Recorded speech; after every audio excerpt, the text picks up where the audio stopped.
तो हेलो दोस्तों, कैसे हैं आप। आशा करता हूँ अच्छे होंगे। दोस्तों आज लेकर आए हैं आपके लिए भारतीय न्याय संहिता बीएनएस 2023 का इम्पॉर्टेंट क्वेश्चन की क्लास। दोस्तों यह बीएनएस का 6 पार्ट है। 5th पार्ट हमने इसके पहले बना दिए हैं। अगर आपने नहीं देखे तो उनको पहले ज़रूर देखिए। उनके लिए एक प्लेलिस्ट बनी है, चैनल में जाइए, प्लेलिस्ट पर टच करके आप वहाँ पर देख सकते हैं। तो दोस्तों इस वीडियो पर लिए हैं इंपॉर्टेंट क्वेश्चन जो आपके एग्ज़ाम के लिए और आपकी नॉलेज के लिए दोनों के लिए इम्पॉर्टेंट हैं। तो बिना देरी किए स्टार्ट करते हैं अपना वीडियो। पहला क्वेश्चन है, बलबा एवं दंगा में क्या अंतर है। बलबा एवं दंगा के बारे में हमने 5th पार्ट पे एक्सप्लेन किया है, इसमें भी एक्सप्लेन करेंगे। तो आइए समझते हैं इसके बारे में क्या डिफरेंस है। बलबा एवं दंगा दोनों ही शांति के विरुद्ध अपराध हैं, चाहे बलवा हो या दंगा हो। अगर ये अपराध है तो दोनों शांति के विरुद्ध हैं, क्योंकि यह अशांति फैला देते हैं। ठीक है।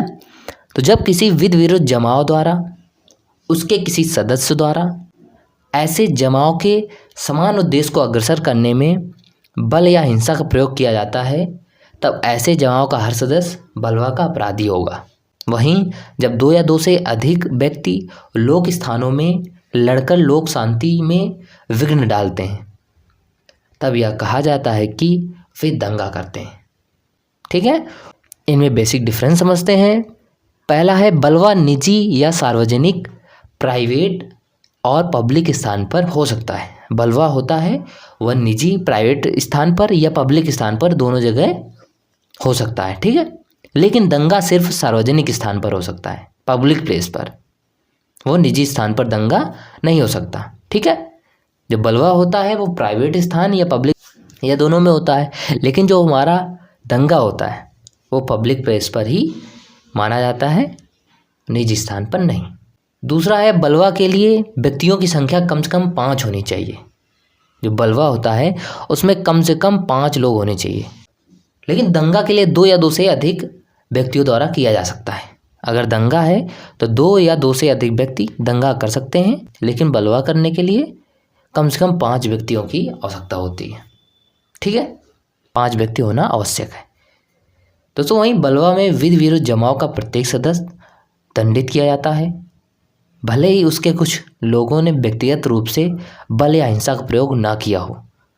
बलवा में प्रत्येक सदस्य दंडित किया जाता है। अब जो ग्रुप आया बलवा करने के लिए, कम से कम 5 लोग, तो अगर उसमें किसी एक ने कदम उठा ली, समझो सभी को दंड मिलेगा। ठीक। उसमें ऐसा नहीं बोल सकते कि हमने तो कुछ किया नहीं, उस गैंग के सदस्य तो थे, है ना।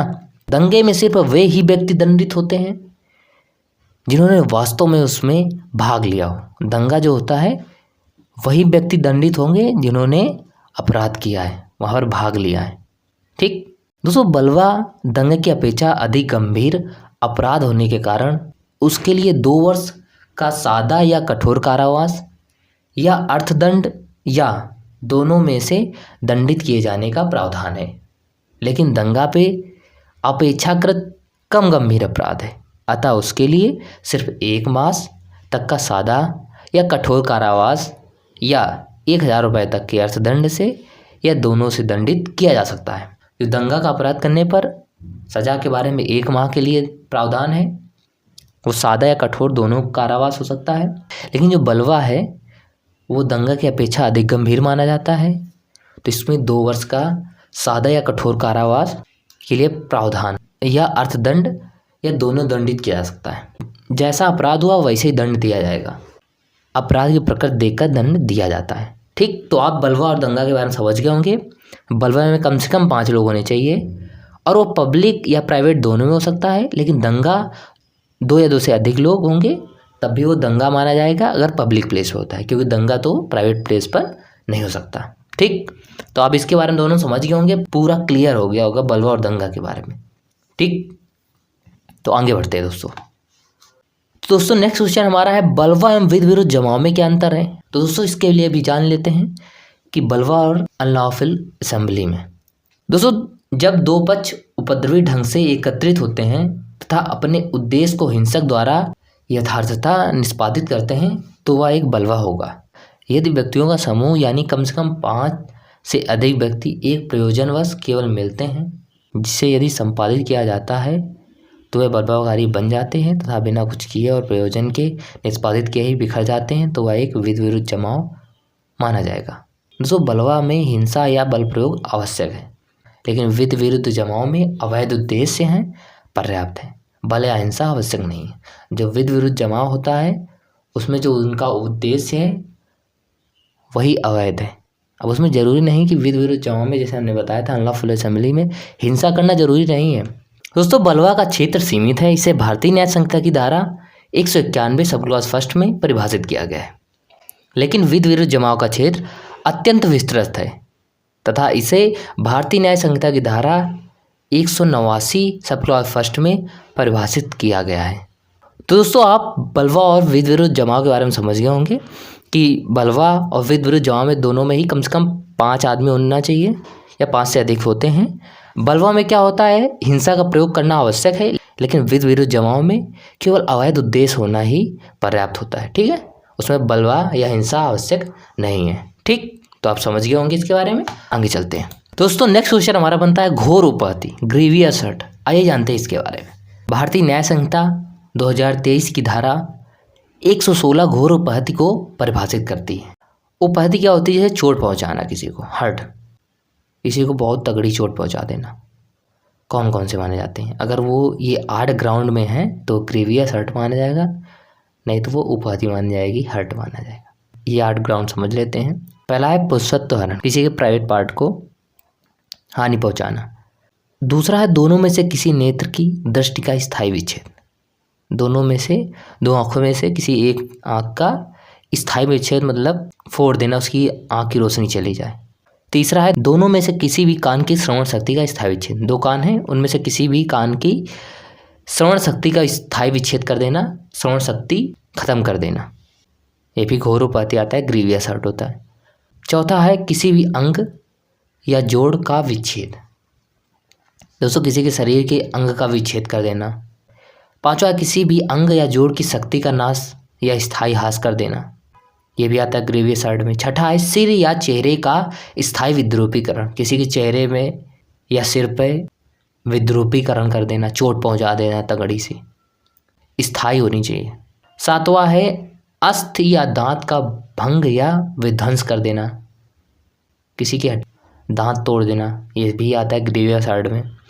आठवां इंपॉर्टेंट है कोई उपहति जो जीवन को संकटपन्न करती है या जिसके कारण चोटिल व्यक्ति 15 दिन तक तीव्र पीड़ा में रहता है या अपने मामूली कामकाज को करने में असमर्थ रहता है। इतनी चोट पहुंच गई कि वो व्यक्ति 15 दिन तक बहुत तीव्र पीड़ा में है। ठीक है, 15 दिन तक हॉस्पिटल में पड़ा रहा, इतनी चोट कर दी किसी को। जिसको चोट पहुंच जाएगी हॉस्पिटल में पड़ा हुआ तो कामकाज कैसे कर पाएगा? ठीक है, भी ग्रीवियस हर्ट में आता है। तो ये समझ गए आप, ये 8 ग्राउंड है ग्रीवियस हर्ट के। ग्रीवियस हर्ट दे रखा है बीएनएस की धारा 116 में। ठीक, तो इसके बारे में आप समझ गए होंगे ग्रीवियस हर्ट के बारे में। आगे चलते हैं दोस्तों। एक क्वेश्चन है, एक महिला का घूंघट सहसा हटा देता है, तो क्या किसी अपराध के लिए दायी है? आइए समझते हैं दोस्तों। यदि कोई व्यक्ति किसी महिला का घूंघट सहसा हटा देता है तो ये कृत्य उस महिला की सहमति के बिना तथा भय या क्षोभ, खींच उत्पन्न करने वाला होने के कारण धारा 129 के अंतर्गत आपराधिक बल प्रयोग करने का अपराध का दोषी होगा। ठीक है, कि अगर एक महिला का घूंघट ऐसे हटा देता है जिससे उस महिला को भय या क्षोभ की उत्पत्ति होती है, ठीक है, डर जाती है, तो यह आपराधिक बल प्रयोग करने का अपराध का दोषी होगा। आपराधिक बल प्रयोग के निम्नलिखित आवश्यक तत्व हैं। आपराधिक बल के कौन कौन से आवश्यक तत्व हैं उसके लिए भी आप समझ लीजिए कौन कौन से आपराधिक तत्व होते हैं, कैसे होता है। दोस्तों, किसी व्यक्ति के प्रति साहस बल का प्रयोग किया गया हो, कोई व्यक्ति है उसके प्रति साहस बल का प्रयोग किया गया हो। दूसरा है इस प्रकार का बल का प्रयोग उस व्यक्ति की सहमति के बिना किया गया हो, जो बल का प्रयोग किया गया है उस व्यक्ति के सहमति के बिना किया गया।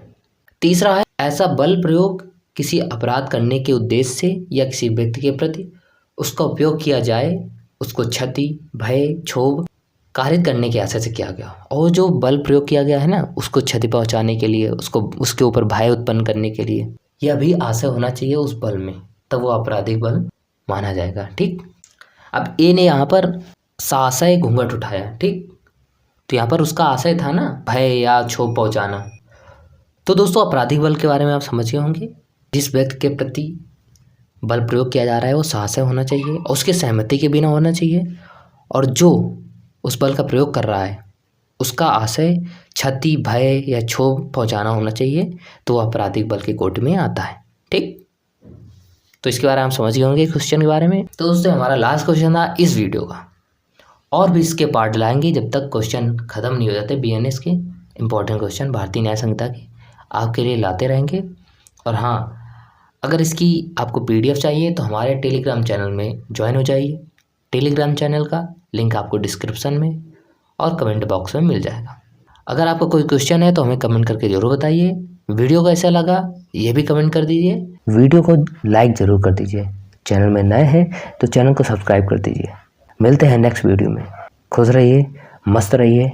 जय हिंद, जय भारत।